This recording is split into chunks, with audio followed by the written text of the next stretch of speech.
I am not teaching, I am publicly learning. But hi and welcome to Learning for Life in UK Test Part 192. Patron Saints Days, that's on the page 68, while doing morning stretching. And if you participate in the morning stretching, that is at your own risk. So this page was announced to us where we're going to learn more about St. Columba. St. Columba came from Ireland. He went to the north of England and there he was missionarying and Christianizing. And St. Patrick went there and missionary, and St. Columba went also there, and St. Columba built a monastery on Iona, at the north of Scotland. Patron Saints Days. England, Scotland, Wales and Northern Ireland each have a national saint called the patron saint. We already know that they have 4 different flags, and maybe also have a few saints. And we were wondering what the saint is of Wales. We're having England, that is the patron St. George, and St. George has a straight red cross before a white background. And when we have Scotland, that is the diagonal white cross in front of a blue background, and the patron saint is St. Andrew.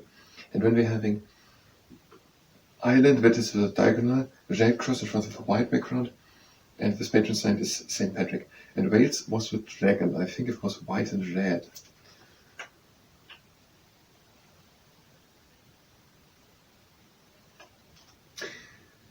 White and green, the dragon is there.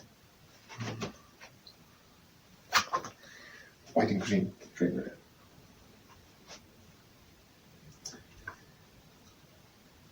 So England, Scotland, Wales and Northern Ireland each have a national saint, so called the patron saint.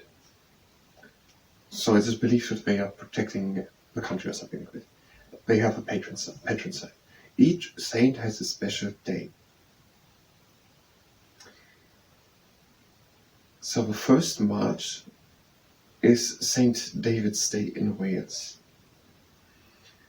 Let's learn them in the order I have them here from the beginning of the year to the end. So Wales, that is the 1st March, and now we know who the saint is, that is St.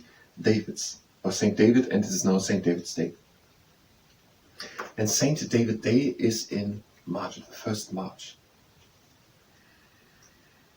St. David's Day, 1st March, in Wales. And the patron saint of Northern Ireland is St. Patrick, and that day is the 17th March. So in March are 2. March is St. David's in Wales, 1st March, and 17th March is St. Patrick's Day in Ireland. And when there's the 23rd April, that is St. George's Day, England. So St. George, as we know it already, is the patron saint of England, and the day is the 23rd April. And then there's also Scotland with St. Andrew, and so St. Andrew's Day, and that is the 13th November. 30th November.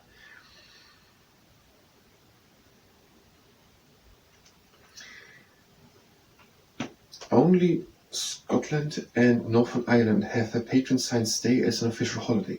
Although in Scotland, not all businesses and offices were closed. So in Scotland and Northern Ireland, they are on the patron saint's day, where it is an official holiday. That means that people do not have to work. At least not the regular employed people. And in Wales and England, obviously not. So in Northern Ireland and in Scotland, where it is an official holiday, some businesses and offices will stay open. So not everything will close, but that's more or less usual that not everything will close on a holiday. People are getting sick on a holiday, and the emergency rooms and hospitals have to work. So in Scotland and Northern Ireland, it is a holiday. Some businesses stay open. Events are held across Scotland, Northern Ireland, and the rest of the country, especially where there are a lot of people of Scottish, Northern Irish, and Irish heritage. Does the sentence now refer to the one in front? I would say so. So it would fit to the next part.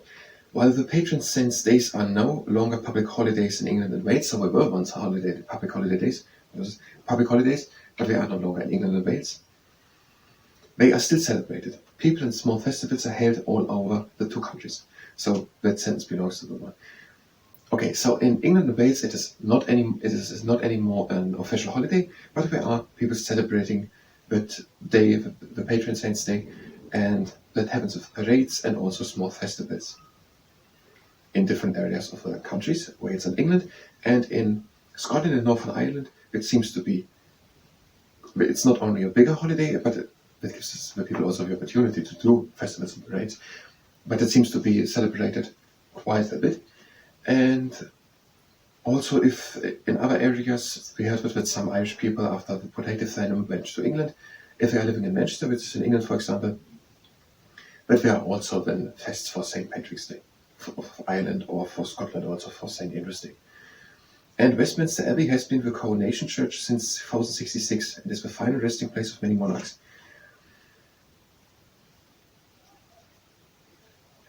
To what section is now that picture? But it's not part of the Patron site. It was never mentioned. Westminster Abbey.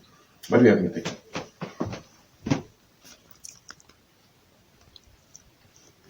So Westminster Abbey. Westminster Abbey is an important place. It's an important church. And since 1066, that was the year of the Roman conquest, it is the coronation church. So in that place, the monarch of Britain is crowned to be king or queen.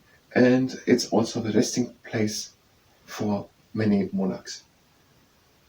Now, I think I have to explain that because we're going through the book, so that means they are entombed there. They are other graves. We're having their monuments and I don't know what's the name for it. So there are the graves, basically, just with more fancy words. So the third chapter. We're having now next some questions to it, but we're going to do it in the next video. We're going to do now just morning. I don't know. Yes, we're going to do it in the, I don't know. We're going to do now morning stretching, and if something only after the morning stretching. Yes, if we do something more after the morning stretching. Now to the morning stretching, and if you participate in it, that is at your own risk. We have legs standing a bit more than shoulder wide apart, and we're doing forward shoulder circles. We're coming back, up, in front, and down.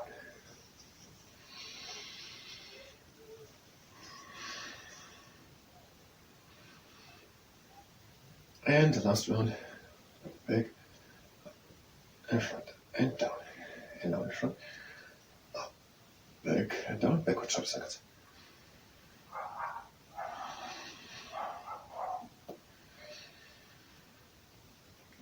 And the last round, front, up, back, and down. And now we're breathing in and lifting the shoulders up. And breathe out, and then fall down. And breathe again in, shoulders up. And out. Again in and lift the shoulders up. And out. And again in. And out. And one last time. Breathe in, lift the shoulders up. Now breathe in and lift the arms up, the upper plucker. And reach high. Pretend to take an apple, to turn it a bit around, and to harvest the apple fruit. And just keep normal breathing.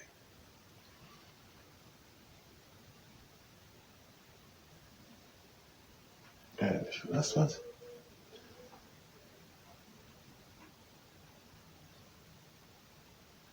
And the last two. And now the legs are standing wide apart for shifter. We're breathing in and lifting the arms up to a T. And we're breathing out, we're shifting just with the upper part of the body to one side. And again in into the middle. And out, shifting out to the other side. And again in into the middle. And out again out to one side. And again in into the middle. And out to the other side. And again in into the middle. And out, we're doing the buffalo finding its hangover. We're breathing in. And out we bring our shoulder front. Breathe again in. And out we our shoulder front. And again in, we shoulder back, so we're not going to do anything more new. Breathe in. And out we our shoulder front. And again in. And out we our shoulder. In for last time, breathe in. And out the shoulder in front, and also look at the back. Out the other shoulder. And again in. And out one shoulder in front, and look with the head into the other direction. And in. And now we're just hanging down. And breathe in. And out over to the first leg. And breathe in. And out over to the other leg. Breathe again in. And out back into the third leg. Now breathe in. And out we're coming slowly up at once. Don't line, whatever. With a round back and making it a double back with the shoulder. Now to the garden pose, where toes are pointing to the outside. We're having an underlength space between the hips, and we're breathing in and lifting the arms up. And we're breathing out, we're sinking down, and we're placing the elbows against the insides of the knees. And breathe in, and pretend to come up against the wall behind the back. And again, out is becoming the back up. And breathe in. And out, back into the garden pose. And breathe in, straight to the back. And again out, and now step up the back. Breathe in. And out for last step to the garden pose. And breathing in. And out, we're coming slowly up now, one straight line. Bring the arms down. And we're having the last exercise, the seahorse pose. We're having a good standing leg, and we're placing the heel of a mobile leg on top of a standing leg's knee, and we're breathing in. And only if we can do it without injuring ourselves, we're going down, and we're sinking down into the seahorse pose. So, the first march, that is, okay, I don't know, St. David's weight. Let's start with St. David's weight. Did we have the 4 patrons in it? Wales is St. David, that is new. Ireland St. Patrick, England St. George, and Scotland St. Andrew. And Wales is the first march. David is the first march. And the 17th march is now Ireland. So the 17th march is Ireland. Changing the leg. St. Patrick is the 17th march. And breathing in. And out we're sinking down. Wales has Wales. Wales first march. First Wales. Wales first march and St. David. And then 17th march is Ireland. It goes like that. Wales, Northern Ireland, England's gonna. Wales first march, St. David, and Ireland 17th march, St. Patrick. And then Scotland, St. Andrew, and that is 30th November. First would be April 23. And I come here again. 23 April is England, St. George. Would be confusing again. And it's just a closing exercise, we're breathing in. And out. Again in. And out. Again in. Out. Again in. And out. And then close the legs. And out. And we're done with the morning stretching. We will do a couple of times the same in the next parts. But thank you very much, and until the next time.